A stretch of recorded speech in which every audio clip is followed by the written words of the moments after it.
Well, howdy, howdy, howdy, nearly senior citizen here. Greetings, boys, girls, and all of our non-binary friends, and welcome to this a brand new day. Yes, indeed, the first day of 2023 here in the Pacific Northwest, which we're like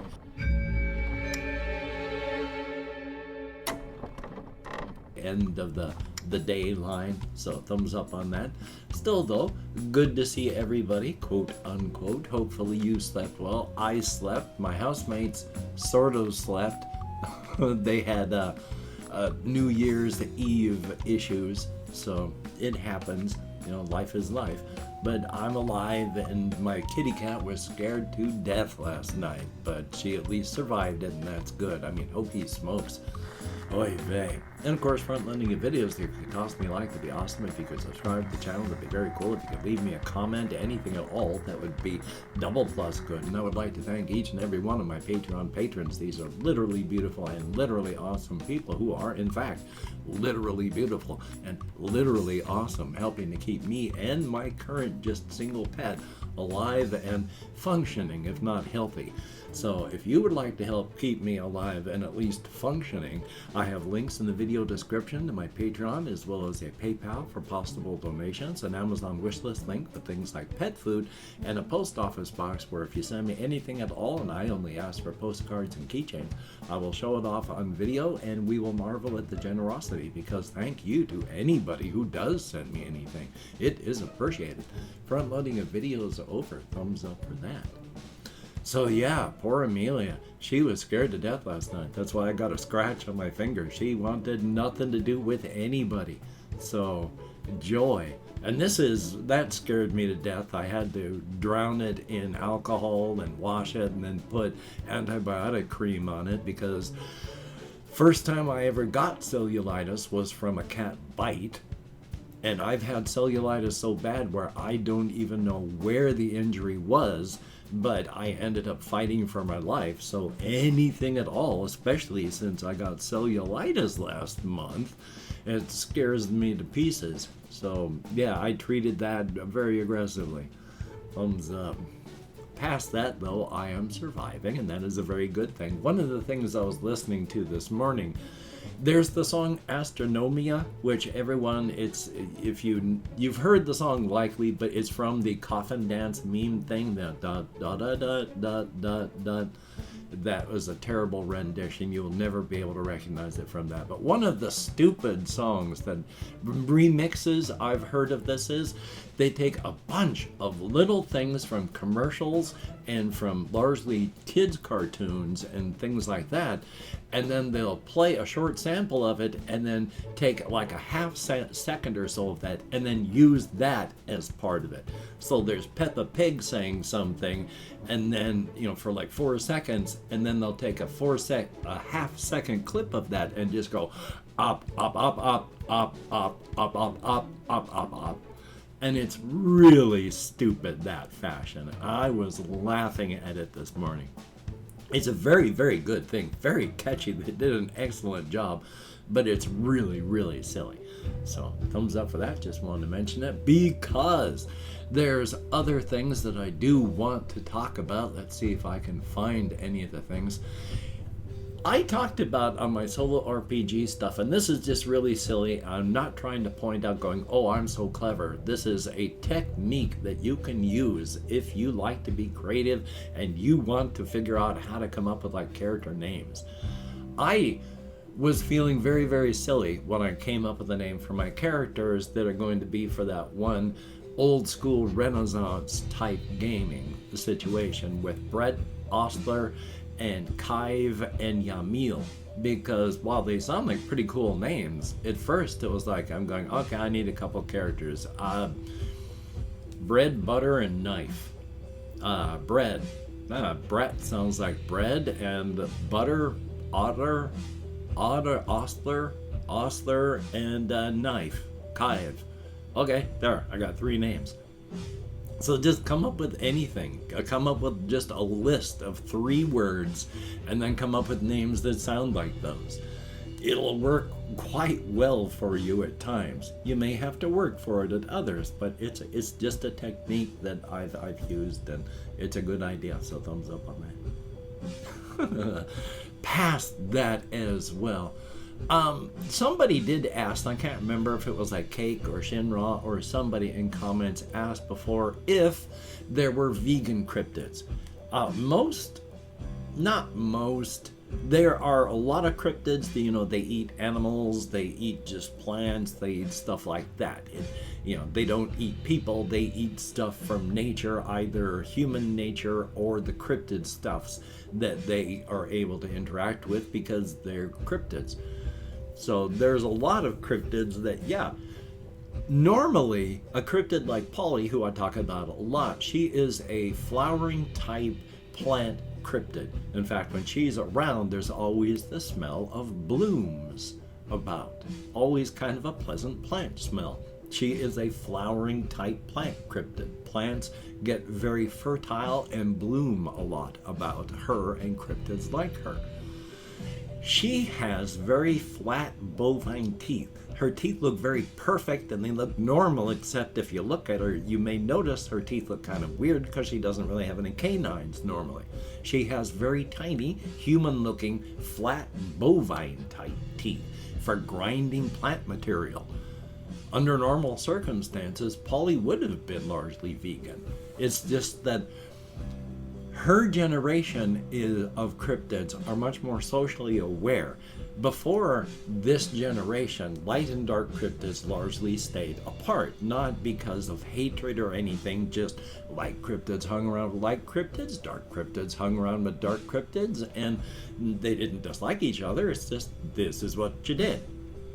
This generation has become much more socially conscious and socially aware, and they have been deliberately mixing and blending, and Polly hung around with, afterward, when she realized this was happening, with a dark cryptid, Jimmy, and ended up falling in love with him. And they are a big couple in that fashion. Try to remember what I'm talking about here on this. The cryptid teeth. She stayed a vegan cryptid up until she was with Jimmy. She watched Jimmy eat somebody the first time. The second time he had to eat someone, he shared because he asked and she said, sure. And so she ate this guy's arms while Jimmy ate the rest of him. She liked that. And it was because of that introduction to human meat that she went out later on when she was feeling hungry and wanted to see if this was a real thing. And so she tracked someone down on Main Street and then ate him. And then just relaxed back on a park bench and digested all that meat in her belly and realized, she's into this. And cryptids do not understand how and why their teeth work the way they do. They are not magic. It is science. They are not in control of the way their teeth and their bodies work. There are some that are because of various cryptid types, but on the whole, a cryptid like Polly, who looks human. She's like 5'6", 130 pounds. She dyes her hair black, so she looks human. But when she smiles normally, she's got these teeth. But when she's ready to eat human meat and opens up her mouth, her jaws open wide, far wider than they should. And she's got like rows of jagged shark-like teeth. And those teeth just munch through human meat like it's not even there. But she doesn't understand how these work. She doesn't decide to do that. It's just something that their bodies do if they eat human meat. They get teeth and jaws that are good for it. And then when they're done, she's got to pull the meat out from between her bovine-like teeth. But she does that easily. They don't know how, but it does. So thumbs up on that. Also, there's a lot of other function. I did not get much done yesterday. I wanted to, but largely the day was just nothing. Executive dysfunction blows. It is not just things that I need to do, like making phone calls or doing appointment stuff or anything like that. It's anything I want to do. If I want to play a game, my executive dysfunction makes it so. It's, let me start and try that again in English. If you have executive dysfunction and you want to do something, it is as if you are shown a random picture of shapes and colors that shows no direct picture. It's just random shapes and colors. And before you can do what you need or want to do, you have to spell the name of the animal that is in the picture. All you can see is random shapes and colors. But until you spell the name of that animal in the picture, you can't do what you want to do. So I didn't get much of anything done at all yesterday. And that blows. There are games that I want to play. I mean, I've got a ton of things back there that I want to play. I've got all of my Far Against Darkness, No Quest. I got free stuff that I've printed out. There's free stuff that I want to print out. There's low-cost stuff that I've purchased that I want to play. Hokey smokes. But I got to take a look at that random picture, that assortment of shapes and colors, and then spell what animal it is that's in the picture. So, I'm still hoping to get more done. I want to do a lot more D100 Dungeon. I love D100 Dungeon. It is an awesome game. It seems intimidating because you have so much. There are 1.5 billion charts, but that's the game. The book is a very talkative game master, so you have got to be looking at the game master stuff a lot, every single chart. And again, there is a near infinite amount of combinations of just a deck of 52 cards, because you got 52 times 52 times 50. Well, 52 cards that can be in any combination, times 51 cards that can be in any combination, times 50 cards that can be in any combination. There's a near infinite number. It's the same thing with D100 Dungeon. There are a lot of just really minor variations, but they are variations. Like each room could have a locked door, a jammed door, a door with a lever, just a door that's not going to work, but you gotta find out. And each room, of course, there's 100 different room shapes and sizes and things that each room can do. And when you go to see what kind of treasures you find, it's not like a D6 or a D66, which has about 30 combinations. No, this is D100 with 100 things on each chart. Hokey smokes. So that I want to play a lot more of that, but I want to do the OSR thing as well and do a lot of the other things. So I don't know what's going to happen. We shall see. But that executive dysfunction, on those days when I don't put up a video, it's not because I don't want to. I haven't been able to figure out what animal was in that picture. That part really, really is fun. Back to the other thing as well. It's back to the whole creative and cryptid and such like that. I do realize, especially the way I want to start the narrative of this cryptid project, where on the razor's edge it starts roughly with the kaiju rampaging and starting to eat 12,000 people, and then it's the ramifications of that and how everybody survives. I want to start the cryptid project with Polly and Jimmy eating a homeless guy, and from the perspective largely of the homeless guy, because they are terrifying. If you are a human being, if you're in the victim pool, these cryptids are terrifying creatures. Holy smokes. I mean, I understand that, and it can be a really hard sell to try and paint these as sympathetic characters. But if you take your point of view out of the victim pool and up into either an impartial third person or from the point of view of the cryptids, they're just people that are trying to survive in a very, very harsh and severe world. And it's not their fault that they cannot see us as anything more than largely cattle. But it's not all cryptids, of course, that see us as cattle, and not all cryptids that act upon that. But there are the dark cryptids that eat people, and the light cryptids that eat people. And while it is a relatively small number of cryptids that do that, I do tend to focus on them. So, I do and am fighting against trying to make a character who works at one of the Uncle Bonbon's processing plants where volunteers come in your side and then they leave to go to the next station as just a body. These things happen. People work in these processing plants, both people with cryptid vision with their third eye open and cryptids, where a person comes in one side and leaves the other is part of the process, and when they finish through all the stations, broken down into each individual section. Oh, there are so many parts and pieces a human body can make. It would be really a hard sell to try and make this a sympathetic character, whether a human being or not, if you show this person working and waiting, they're wearing just their apron and covered in various bits of gore, and the door opens and a volunteer comes in, and they are trained and told, of course, that this is not murder.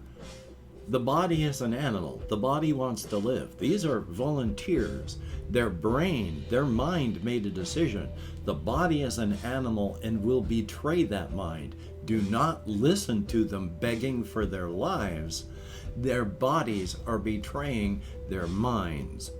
So when they're begging and screaming for you not to murder them as you're murdering them, you've got to not listen. That's just the body trying to live. The mind had already made up its decision. That, I think, would be kind of a really hard sell as a character to be sympathetic, where he's just tracks them down into the corner and then makes them not alive with his butcher knife and then sends them on to the next section of the processing plant. That would be tough, I think. I think. As well, these signs back here, I have been putting yesterday and a couple days back. This has been in Spanish. Now this one's in French. These are basically Uncle Bonbon signs. Cryptids are smart. Everybody in this setting, you have at least 3 sets of chromosomes. A normal set, normal matter. If you're a cryptid, an entire set of cryptid chromosomes. And if you come from the inside or the razor's edge, that full set. Because cryptids have that chromosomal set expressing, they have more than us. They have brain structures and brain functions that we don't have. Cryptids, because of this, are very smart. It only takes a few days for a cryptid to sound and be as fluent in a new language as a native speaker. They just need exposure and a little bit of practice, and boom, they have it. Today's sign just says it's human meat served Cajun style, raw and steaming in French. Yesterday's was roughly the same, where it was Joaquina style human meat, again served raw and steaming. Enjoy the party. So thumbs up for that. Uncle Bonbons for the win. And I've opened up 24 hours worth of comments in my community tab. I'm going to go through and thank however many people have left me comments in the past 24 hours. If I mispronounce a username, no disrespect is intended. And even though I count American Sign Language, well, you've already seen how my brain works. So let me call up my Chrome, a browser of which I am beginning to, well, not beginning, I've been loathing for some time and I hate it more and more. We have Jesse Koskinen, thumbs up, thank you very much and good to see you. Chris, greatly appreciated. J-A-Y-Y, thumbs up, thank you very much and Happy New Year. We have Flora Mew, always festive year, death. Oh, you gotta keep death festive. Then good to see you. We have Constable Lopez, Happy New Year. There are 77 Arcturus, which you have said a lot here that I probably should have covered. But yes, some game music soundtracks are just absolutely beautiful works of art. Cake, thumbs up, thank you very, very much. It is good to see you. There is Colin Pool. I hope I pronounced that correctly. I use Optifine for Minecraft because without Optifine, I get like 4 frames a second. Oddly, if I use Optifine, it runs choppy and awful, but without Optifine, I I can barely play it. It plays at like 10 frames a second and records at like 4. If I run Optifine, it at least runs. I don't understand. I don't know why, but there you go. There is KOUSEI, thumbs up, and yeah, I'm blind when I play. Toto Goshlug, I hope I'm close, thumbs up, thank you very much. Adrian XJG, it's good to see you in the comments. I hope you're not fading away. We have Tommy Copeland, good to see you as well, thumbs up, thank you much. And there is Ice Damon, and that is it. 13 people who left me comments in the past 24 hours. Greatly appreciate it. Get me out of my head, into the world, and dealing with real people. If only in text, and if only for a short time. Yay! Well, it being the first day of the new year and still just a Sunday, I'm going to take it easy today. I got a video to edit. I want to try and record some solo RPG stuff, but if I can't, then I can't. I'm not going to beat myself up over it. Hopefully you're going to be able to get done the things you want to get done, and you won't beat yourself up over it if you can't. Thumbs up for that. And of course, the ending. Thank you very much if you've ever watched this far. I have no idea how many people watch this far, if it's 1 or even 0, or maybe quite a few. Nobody says. But hopefully you enjoy, and thank you again if you have. It is appreciated. So, until we meet again, well, first, just take care wherever you are. Be careful and smart. You don't need to get sick or hurt. And watch out and listen for the mournful howl of that bus horn. The bus with somebody's name on it. After all, just because you hear it doesn't mean that bus horn is howling for you. Somebody is getting smeared against the landscape in an impact. Doesn't mean you're gonna die. You take care. Have a great day. I will see you on the flip side, and that is indeed a very good thing.